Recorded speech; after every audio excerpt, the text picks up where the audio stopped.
ಮೊದಲು ಶ್ರವಣ, ಸಜ್ಜನರಿಂದ ಕೇಳಿ ತಿಳಿದ ಮೇಲೆ ಅದನ್ನು ಯುಕ್ತಿಗಳಿಂದ ದೃಢ ಮಾಡಿಕೊಂಡು ಧ್ಯಾನ ಮಾಡಬೇಕು. ಭಗವಂತನ ಒಂದೊಂದೇ ಅವಯವಗಳನ್ನು ಧ್ಯಾನ ಮಾಡ್ತಾ ಸಮಗ್ರವಾದ ಪರಮಾತ್ಮನ ಮೂರ್ತಿಯನ್ನು ಧ್ಯಾನ ಮಾಡುವಂತಹ ರೂಢಿಯನ್ನು ಮಾಡಿಕೊಳ್ಳಬೇಕು. ಸಂಚಿಂತಯೇದ್ ಭಗವತಶ್ಚರಣಾರವಿಂದಂ ವಜ್ರಾಂಕುಶಧ್ವಜ ಸರೋರುಹಲಾಂಛನಾಢ್ಯಂ ಉತ್ತುಂಗರಕ್ತವಿಲಸನ್ನಖಚಕ್ರವಾಲಜ್ಯೋತ್ಸ್ನಾಭಿರಾಹತ ಮಹದ್ಹೃದಯಾಂಧಕಾರಂ. ಪರಮಾತ್ಮನ ಪಾದಗಳನ್ನು ಧ್ಯಾನ ಮಾಡಬೇಕು. ಧ್ವಜ, ವಜ್ರ, ಅಂಕುಶ, ಪದ್ಮ ಈ ಎಲ್ಲ ಚಿಹ್ನಗಳಿಂದ ಕೂಡಿದಂತಹ ಕೆಂಪಾದ ಪರಮಾತ್ಮನ ಪಾದ ತಲ, ಕೆಂಪಾದ ಉಗುರು, ಎತ್ತರದ ಕಾಲಿನ ಮೇಲ್ಭಾಗ ಪ್ರಪದಗಳು. ನಾವು ಭಗವಂತನ ಪಾದಗಳನ್ನು ಆಶ್ರಯಿಸಿದರೆ ನಿಶ್ಚಿತವಾಗಿಯೂ ನಮ್ಮ ಕೀರ್ತಿಯ ಧ್ವಜವನ್ನು ಜಗತ್ತಿನ ತುಂಬೆಲ್ಲ ಹಾರಿಸ್ತಾನೆ ಪರಮಾತ್ಮ ಅನ್ನುವುದರ ಸೂಚನೆಗೆ ಭಗವಂತ ತನ್ನ ಪಾದದಲ್ಲಿ ಧ್ವಜದ ಚಿಹ್ನೆಯನ್ನು ಇಟ್ಟುಕೊಂಡಿದ್ದಾನೆ. ನಮ್ಮ ಒಳಗಿನ ಶತ್ರುಗಳು ಕಾಮ, ಕ್ರೋಧ, ಲೋಭ, ಮೋಹ, ಮದ, ಮಾತ್ಸರ್ಯಗಳೆಂಬ ಶತ್ರುಗಳ ಮೇಲೆ ತನ್ನ ಅಂಕುಶವನ್ನು ಹಾಕಿ ಆ ಶತ್ರುಗಳಿಂದ ನಮಗೆ ಬಾಧೆಯಾಗದಂತೆ ನಮ್ಮನ್ನು ರಕ್ಷಣೆ ಮಾಡ್ತಾನೆ. ಆ ಪರಮಾತ್ಮನ ಪಾದಗಳನ್ನು ನಂಬಿದ್ದೇ ಆದರೆ ಅಂತ ತೋರಿಸುವುದಕ್ಕೆ ಅಂಕುಶ ಇದೆ. ಇನ್ನಿತರ ಬಾಹ್ಯ ಶತ್ರುಗಳನ್ನೂ ನಾಶ ಮಾಡುವುದಕ್ಕೆ ವಜ್ರಾಯುಧ ಇದೆ. ಧ್ವಜ ವಜ್ರಾಂಕುಶ ಪದ್ಮ ಚಿಹ್ನವತ. ನಮ್ಮ ಮನಸ್ಸಿನಲ್ಲಿರುವ ಅಪೇಕ್ಷೆಗಳನ್ನು ನಾವು ಬಿಚ್ಚಿ ಕೇಳದಿದ್ದರೂ ಎಲ್ಲ ವಿಧವಾದ ಸೌಭಾಗ್ಯಗಳನ್ನು ನೀಡುತ್ತೇನೆ ಎನ್ನುವುದರ ಸಂಕೇತವಾಗಿ ಆ ಪದ್ಮದ ಚಿಹ್ನ ಇದೆ. ಪದ್ಮ ಇದು ಸಮೃದ್ಧಿಯ ಸೌಭಾಗ್ಯದ ಸಂಕೇತ.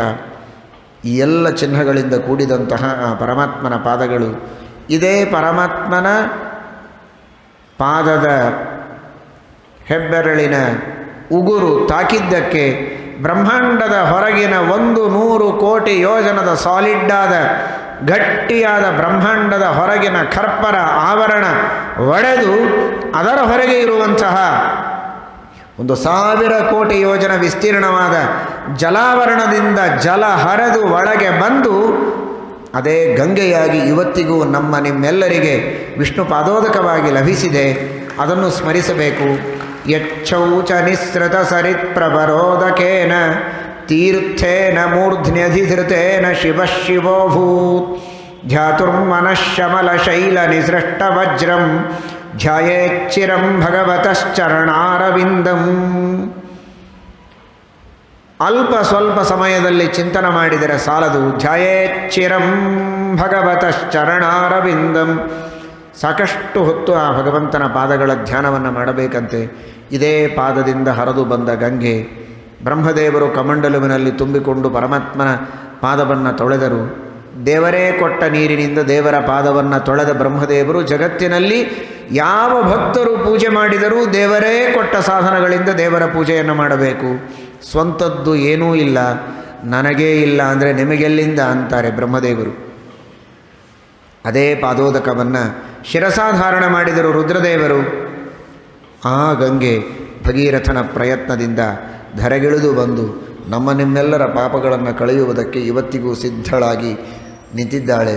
ಇಡೀ ಜಗತ್ತಿನ ದೊಡ್ಡ ಸೌಭಾಗ್ಯವಾಗಿ ಸಮೃದ್ಧಂ ಸೌಭಾಗ್ಯಂ ಸಕಲ ವಸುಧಾಯ ಕಿಮಪಿ ತನ್ಮಹೈಶ್ವರ್ಯಂ ಲೀಲಾಜನಿತ ಜಗತಃ ಖಂಡಪರುಷೋ ಶ್ರುತೀನಾಂ ಸರ್ವಸ್ವಂ ಸುಕೃತಮಥ ಮೂರ್ತಂ ಸುಮನಸಾಂ ಸುಧಾ ಸೌಂದರ್ಯಂತೆ ಸಲಿಲಮಶಿವನ್ನ ಶಮಯತು. ಇಡೀ ಜಗತ್ತಿಗೆ ಸಿಕ್ಕ ಒಂದು ದೊಡ್ಡದಾದ ಭಾಗ್ಯ, ಸೌಭಾಗ್ಯ.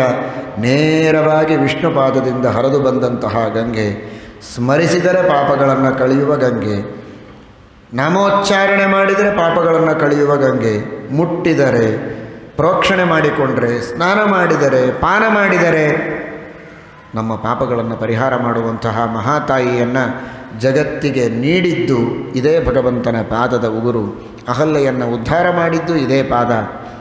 ಗಯಾಸುರನನ್ನು ದಮನ ಮಾಡಿದ್ದು ಇದೇ ಪಾದ. ಇದೇ ಪಾದವನ್ನೇ ಧ್ಯಾನ ಮಾಡಿ ಋಷಿಗಳು, ಜ್ಞಾನಿಗಳು ಲಿಂಗದೇಹದ ಭಂಗವನ್ನು ಮಾಡಿಕೊಂಡು ಮೋಕ್ಷವನ್ನು ಹೊಂದುತ್ತಾರೆ. ಅಂತಹ ಪಾದ ಎಂಬುದಾಗಿ ಆ ಪರಮಾತ್ಮನ ಪಾದದ ಚಿಂತನ.